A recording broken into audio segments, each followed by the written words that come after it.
కర్తవ్యతానిష్టకి కట్టుబడిన వాడెవడో వాడు వృద్ధిలోకి వస్తాడు. అంతేగాని ఒకడి కోసం ఒకడు బెగ్గబెట్టేసుకుని వాడెవడో పాడైపోతున్నాడని వీడు పాడైపోయి గుండెపోటు తెచ్చుకున్న వాడిని ఉద్ధరించగలిగిన వాడు లోకంలో ఉంటాడు. ఉద్ధరేణ ఆత్మనాత్మానం, ఎవడిని వాడు ఉద్ధరించుకోవాలంతే. దానికి చెయ్యగలిగినది చెప్పడం ఒక్కటే. చెప్పినా వినలేదనుకోండి, అప్పుడు వాడి విషయంలో చెయ్యవలసిందేది అంటే ఇంకోసారి చెప్పడం, మార్చమని ఈశ్వరుణ్ణి ప్రార్థన చెయ్యడం. వాడు అలా నాశనం అవ్వాలని మాత్రం అనకూడదు. ఇప్పుడు ఈశ్వరా వాణ్ణి మార్చు అని ప్రార్థన చెయ్యాలి. కాబట్టి విశ్వామిత్రుడికి వశవర్తి రామచంద్రమూర్తి. అడగడు, ఎక్కడికి ఎడుతున్నావు అని అడగడు, వెళ్ళిపోతాడంతే. వెళ్ళి వెళ్ళి వెళ్ళి వెళ్ళి వెళ్ళి వెళ్ళి ఆగి వెనక్కి తిరిగి చూశాడు. కందగడ్డలు అయిపోయి ఉన్నాయి బుగ్గలు, చెమటలు పట్టి చిన్న పిల్లలు ఇద్దరు అలా వెనక వెళ్ళిపోతున్నారు. ఒరే గురువుగారు ఎక్కడి వరకు వెళ్ళాలి మనం అని కూడా అడగలేదురా. ఎంత వశపడ్డాడు రా. ఇది కదూ గురువుకి శిష్యుడంటే.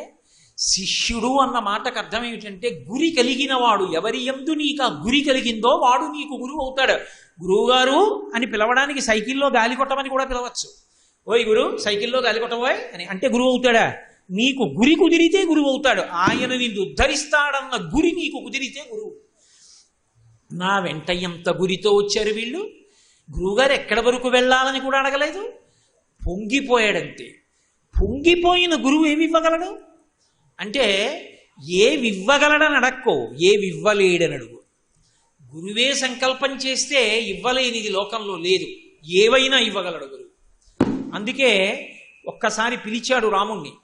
గృహాణవత్ససలిలమ్మా భూత్కాలస్య పర్యయ మంత్రగ్రామం గృహాణత్వం బలాం అతిబలాంస్తథా నశ్రమో నజ్వరో వాతేన రూపస్య విపర్యయ నచ సుప్తం ప్రముక్తం వా దర్శయిష్యంతి నైరుతాః.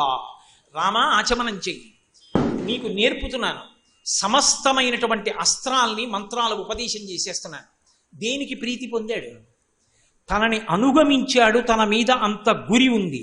తన వెనక నడిచినటువంటి వాడికి తన మీద ఎంత గురి ఉందో లెక్క పెట్టుకున్నాడు.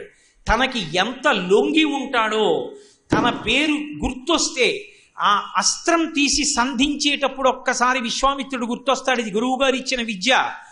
ఆ సంధించేటప్పుడు గురువుగారి పేరు గుర్తు లాగానే సర్వే లోకహితే రతాహ, లోకహితము కొరకు ఉపయోగిస్తాడు తప్ప స్వార్థ ప్రయోజనము కొరకు ఉపయోగించాడు. ఇచ్చేయచ్చు. ఇది పాత్రత. పాత్రత దేని వలన వచ్చింది అంటే ఎవరికి వశవర్తి కావాలో వాళ్ళకి వశవర్తి అయ్యాడు. పాత్రత సిద్ధించింది. ఉపదేశం చేసేశాడు. ఉపదేశం పొందడం ఒకెత్తు. రాముడు నిలబెట్టుకున్నాడా ఆ పాత్రత? సర్వకాలముల యందు నిలబెట్టుకున్నాడు. ఇంత గొప్ప ఉపదేశం చేశాడు. చేసి తాటకని చూపించాడు. చూపించి ఇదిగో రామా బాణం వేయి, తాటక సంహారం చేయి అన్నాడు.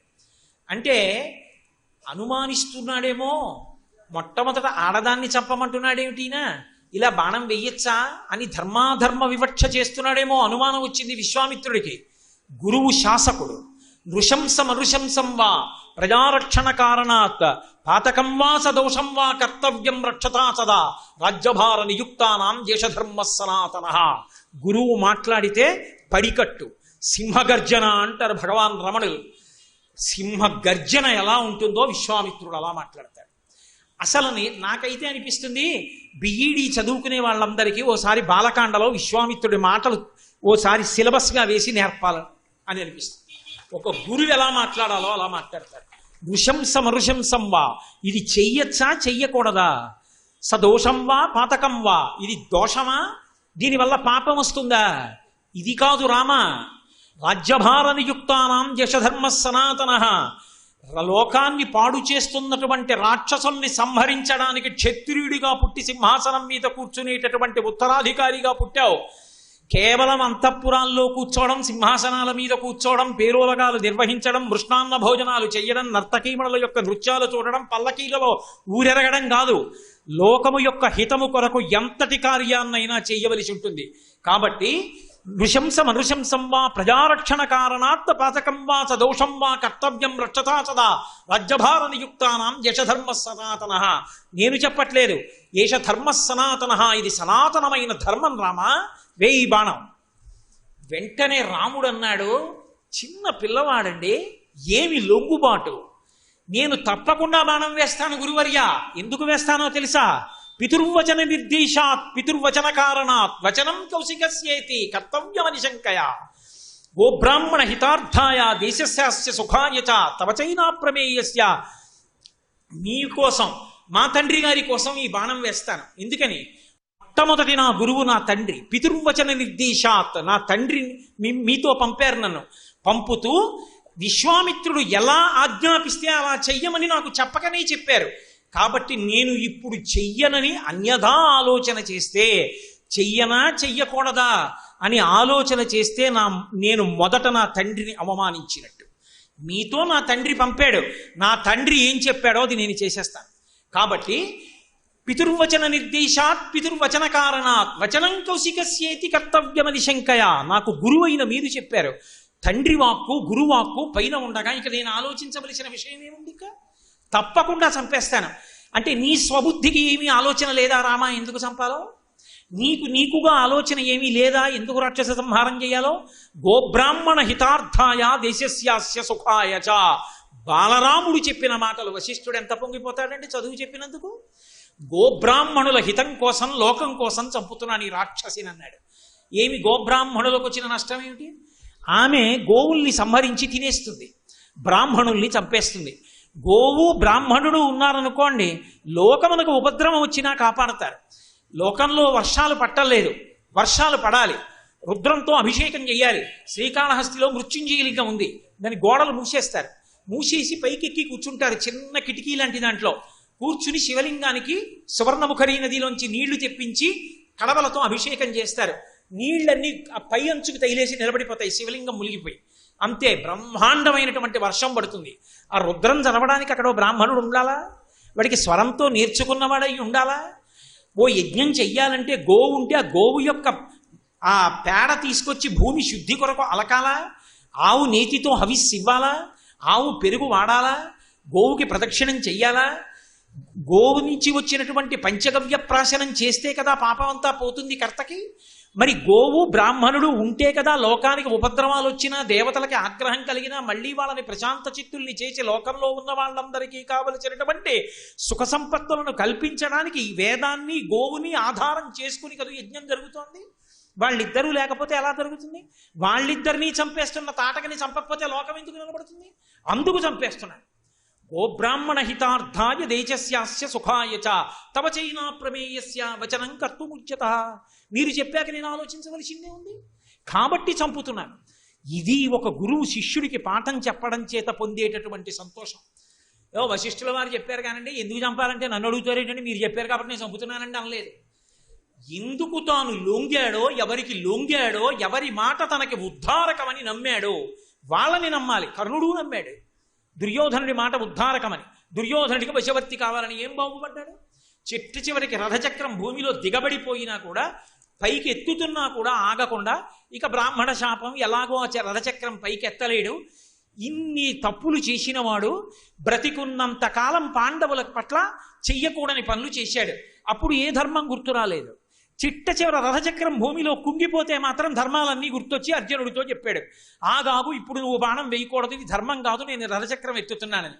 అందుకన్నాడు కృష్ణుడు, ఆచరించడానికి పనికిరాని ధర్మాలు ప్రాణాలు నిలబెట్టుకోవడానికి పనికొచ్చి. ఇప్పుడు చెప్తున్నాడు ధర్మాలు ఆగక్కర్లేదు అర్జున, బాణం వేసి శిరస్సు పడగొట్టన్నాడు. కర్ణుడి శిరస్సు కింద పడిపోయి. ఎవడికి పట్ల స్వామి భక్తితో ఉండాలో వాడి పట్ల స్వామి భక్తితో ఉండాలి. తండ్రికి గురువుకి వశవర్తి రామచంద్రమూర్తి. కాబట్టే మహానుభావుడు లోకానికంతటికీ కూడా ఆదర్శమూర్తి అయ్యాడు. రాజ్యాన్ని విడిచిపెట్టి వెళ్ళిపోతున్నాడు. వెళ్ళిపోతుంటే లక్ష్మణస్వామి వచ్చాడు. గురోరప్యవలిప్తస్య కార్యాకార్యమజానతః ఉత్పదం ప్రతిపన్నస్య కార్యం భవతి శాసనః.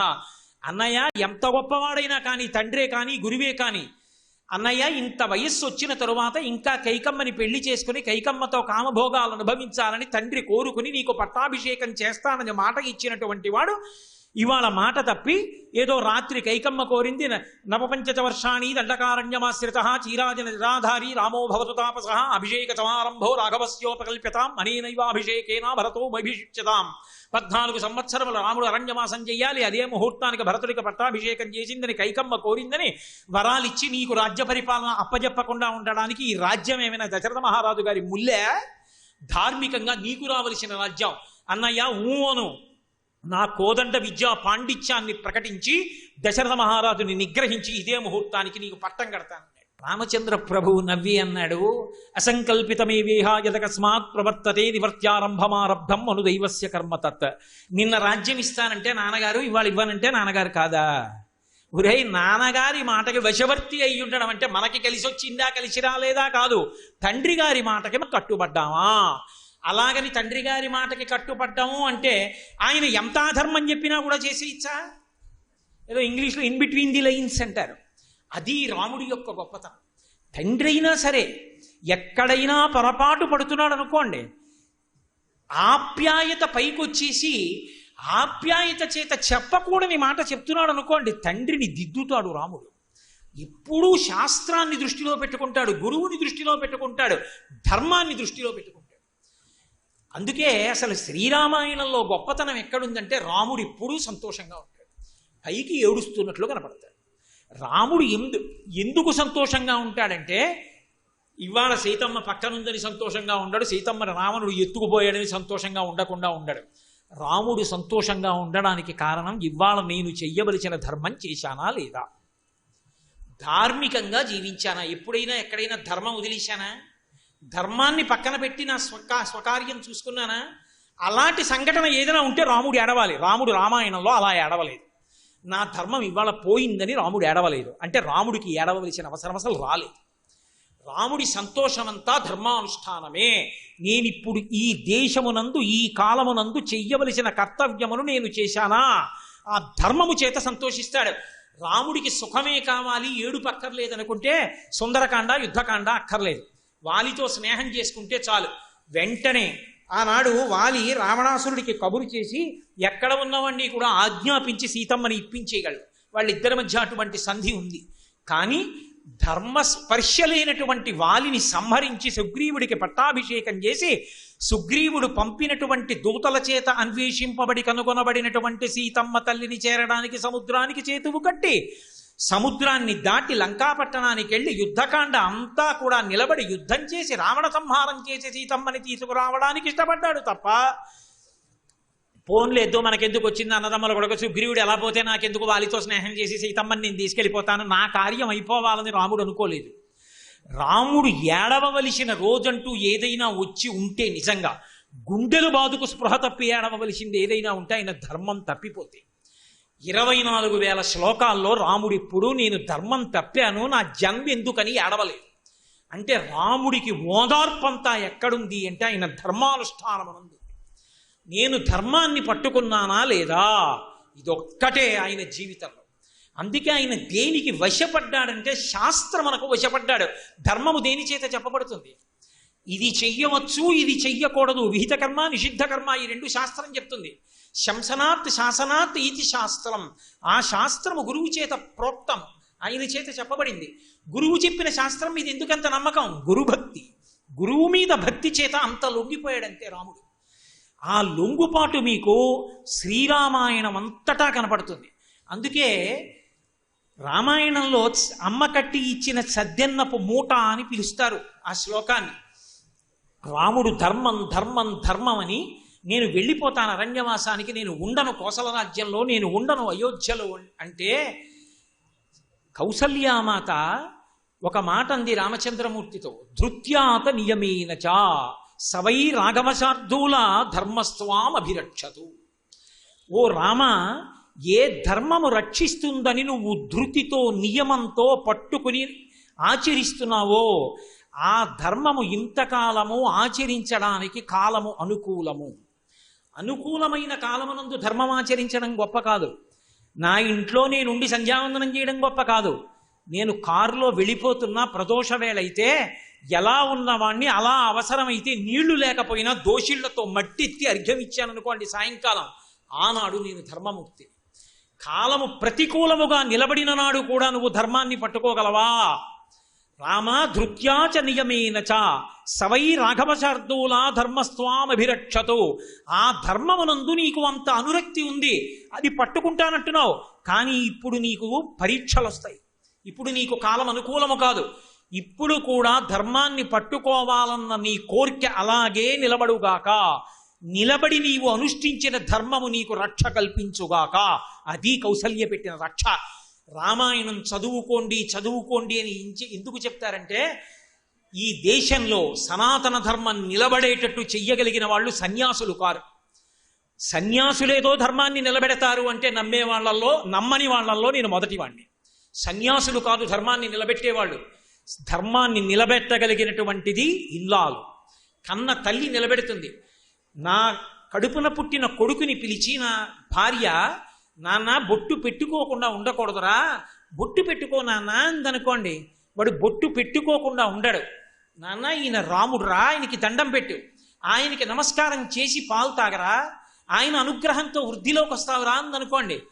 ఎన్నేళ్ళు వచ్చినా వాడు రాముడికి నమస్కారం పెట్టడం మానడు. ధర్మము ఎక్కడ నిలబడుతుందంటే అమ్మ మాట చేత నిలబడుతుంది. అమ్మ మాట అది అందుకు అనురక్తముగా లేనినాడు పిల్లవాడు ఒకవేళ బొట్టు పెట్టుకుంటే తన పవిట కుంగుతో చెరిపేసి ఏమిట్రా చాదస్తాం అనే తల్లులున్ననాడు సనాతన ధర్మము నిలబడదు. అటువంటి తల్లులు ఈ దేశంలో పుడతారని నేను ఎప్పుడూ అనుకోను. ఇక్కడ పుట్టిన ఏ తల్లికైనా సనాతన ధర్మము ఊపిరి. కాబట్టి తల్లి వలన సనాతన ధర్మం నిలబడుతుంది. అటువంటి సనాతన ధర్మాన్ని నిలబెట్టినది రామచంద్రమూర్తి యందు ధర్మమునందు అనురక్తి ప్రతికూలమైనటువంటి కాలమునందు కూడా అనుష్ఠించమని చెప్పి ధృతిని పోగు చేసినది కౌసల్యామాత. మహానుభావుడు ఎప్పుడు ఎక్కడికి వెళ్ళనివ్వండి, ఆయనకి జీవితంలో ఆయన వశమైనది ఎవరికి అంటే తండ్రి గురువు, వీళ్ళిద్దరికీ వశవర్తి. ఒక్క రాముడే కాదు, రాముడు జీవితంలో కేవలం ఆయనొక్కడే లొంగి అనుష్ఠించాడనుకోకూడదు. రామాయణంలో మళ్ళీ అలా కనపడేటటువంటి వ్యక్తి సీతమ్మ, రెండవది మహాతల్లి అనసూయ, మూడవది ఆవిడ ఎంత మహాపతివ్రత అయినా భర్త దుష్టమైనటువంటి స్వభావం ఉన్నవాడు కావడం చేత ప్రకాశించలేకపోయింది. కానీ మండోదరి నిజంగా రామాయణంలో వాళ్ళ జీవితాలు పరిశీలనం చేస్తే వేద ధర్మానికి వాళ్ళు ఎంత ప్రాణప్రతిష్ఠ చేశారో అర్థమవుతుంది. సీతమ్మ రామచంద్రమూర్తితో వివాహం జరిగింది, కళ్యాణ ఘట్టం పూర్తయిపోయింది. అయిపోయిన తరువాత వాళ్ళిద్దరి యొక్క అనుకూల దాంపత్యం గురించి మాట్లాడుతూ వాల్మీకి మహర్షి కొన్ని మాటలు చెప్పారు. ప్రియాతు సీతా రామస్య దారాహ పితృకృతాయితి గుణాద్రూపా గుణాఛాపి ప్రీతిర్భూయోభ్యవర్ధత అన్నారు. సీతమ్మ తల్లి అంటే రామచంద్ర ప్రభువుకి చాలా ప్రేమ. అసలు భార్యాస్థానంలో పక్కనొచ్చి ఎప్పుడు కూర్చుంటుంది? సరే ఆ రోజుల్లో అంటే పాణిగ్రహణం పక్కన పెట్టండి, మనకైతే వైదికంగా మధ్యలో తెర ఉంటుంది. అంటే దాని అర్థం ఎప్పుడూ వాళ్ళిద్దరూ చూసుకోలేదని. అంటే దాని అర్థం పెళ్లి చూపులన్నది వైదికం కాదు అని. మరి ఎవరు నిర్ణయిస్తారు? తండ్రి గారు నిర్ణయిస్తాడు కోడల్ని. తెర మధ్యలో పెట్టారు. ఎప్పుడు చూసుకున్నారు వాళ్ళిద్దరు ఒకళ్ళనొకళ్ళు? అంటే మంత్రంలోనే ఉంది. సుముహూర్తానికి జీలకర్ర బెల్లం కాదు పెట్టుకోవలసింది, సుముహూర్తానికి ఒకళ్ళ కళ్ళల్లోకి ఒకళ్ళు చూసుకుంటారు, అందుకు తెరదింపేస్తారు. ఒకళ్ళ కళ్ళల్లోకి ఒకళ్ళు సుముహూర్తంలో చూసుకుంటే దానివల్ల ఐశ్వర్యము కీర్తి ప్రకాశిస్తాయి. సీతారాములు ఒకరినొకరు పాణిగ్రహణ సమయంలో చూసుకున్నారు. చూసుకున్నప్పుడు ఈ సీతమ్మ ఇంతకుముందు రాముడికి తెలియదుగా. తెలియనప్పుడు రాముడికి సీతమ్మ మీద అంత ప్రేమ అసలు ఎందుకు పుట్టింది అంటే ప్రియాతు సీతారామస్య దారాహ పితృకృత ఇది. తనకి తగిన ఇల్లాలు అని నిర్ణయం చేసిన వాడు తన తండ్రి అయిన దశరథ మహారాజు గారు. తన తండ్రి నిర్ణయం చేశాడు కాబట్టి తన తండ్రి చేసిన నిర్ణయంలో తప్పు ఉండడానికి అవకాశం లేదు. కాబట్టి సీతమ్మ తనకి తగిన ఇల్లాలు రామచంద్రమూర్తి నిర్ణయం చేసుకున్నారు. ప్రియాతు సీతారామస్య దారాహ పితృకృత ఇది. ఈ మాట ఏదో తేలికగా తీసుకోవడానికి సరిపోయేటట్టుగా ఉండదు రామాయణంలో. బాలకాండలో మహర్షి అక్కడ వరకే చెప్పి వదిలేశారు. సీతారామ కళ్యాణం పూర్తిగా ఆయన చెప్పలేదు అక్కడ. అయోధ్యకాండలో అనసూయమ్మకి చెప్పించారు సీతమ్మతో.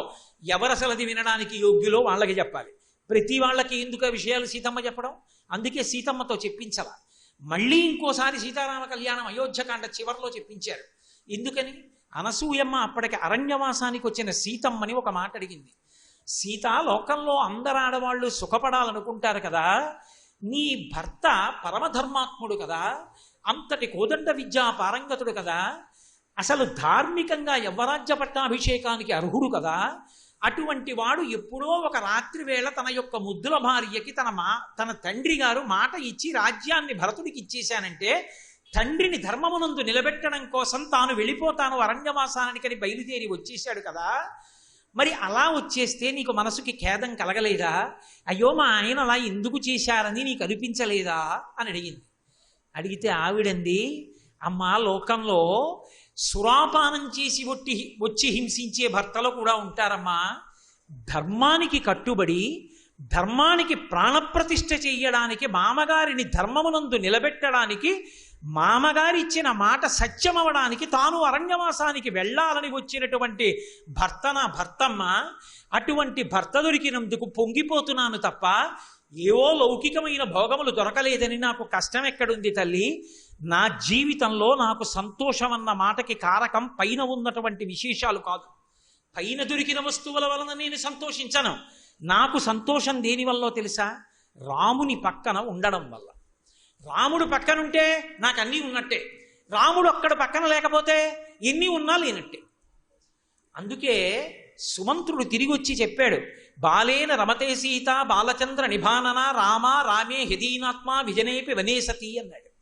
సీతమ్మ రామచంద్రమూర్తితో కలిసి ఎలా ఆడుకుంటుందో తెలుసా? చిన్న పిల్ల తల్లిదండ్రులు అక్కడ కూర్చుంటే ఎంత సంతోషంగా మా అమ్మగారు నాన్నగారు ఉన్నారని ఆడేసుకుంటుందో, ఆ పిల్ల ఆడుకుంటుంటే ఏ పుట్ట దగ్గరికి ఎడుతుందో, ఏ ప్రమాదకరమైన చోటుకి ఎడుతుందో అని చెప్పి చూసుకోవలసిన కర్తవ్యం తల్లిదండ్రుల మీద ఉంటుందో, అలా రాముడితో వెళ్ళిపోయిన సీతమ్మ అరణ్యంలో ఆడుకుంటోందమ్మా. ఏ బెంగాలీ ఆవిడే చెప్పుకుంది, నా తంత్రి వజ్యతే వీణ నా చక్రో వర్తతే రథ నాపతి సుఖమేదీత యస్యాదవి శతాత్మజ. అప్పలాచార్య స్వామి వారికి ప్రాణం ఈ శ్లోకం అంటే ఎంత ఇష్టం. నా తంత్రి వజ్యతే వీణ. వీణ తీగలు గోటి చేత పెనగి పెనగి మోగుతాయి.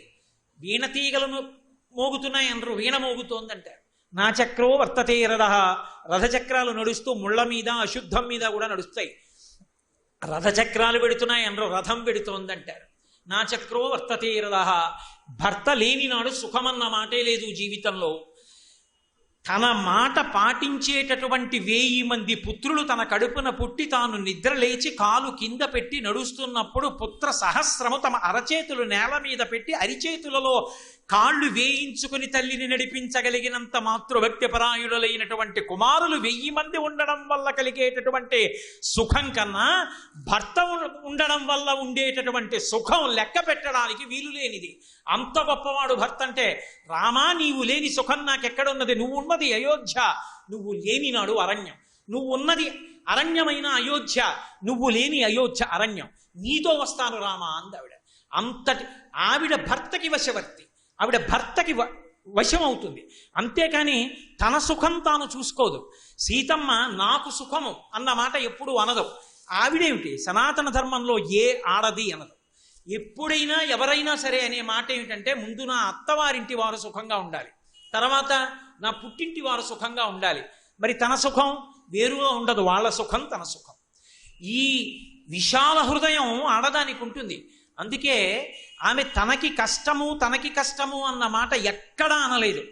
ఎంత కష్టంలో ఉండనివ్వండి, రాముని యొక్క పేరు ప్రఖ్యాతులు పాడవుతాయా, ఇదొక్కటే ఆవిడ ఆలోచిస్తుంది. హనుమ వచ్చారు, నిజంగా ఎక్కడుంటుందండి లోకంలో? అన్ని కష్టాలు, ఒకరికి చెప్పుకోవడానికి కూడా అవకాశం లేదు. మహాతల్లి శిశుపా వృక్షం కింద రాక్షస స్త్రీల మధ్య లంబకర్ణ లాటంచ లంబోదర పయోధరాం లంబోష్ఠీం లంబచుపుకాం లంబాస్యాం లంబజానుకాం అటువంటి వాళ్ళ మధ్య ఉంది.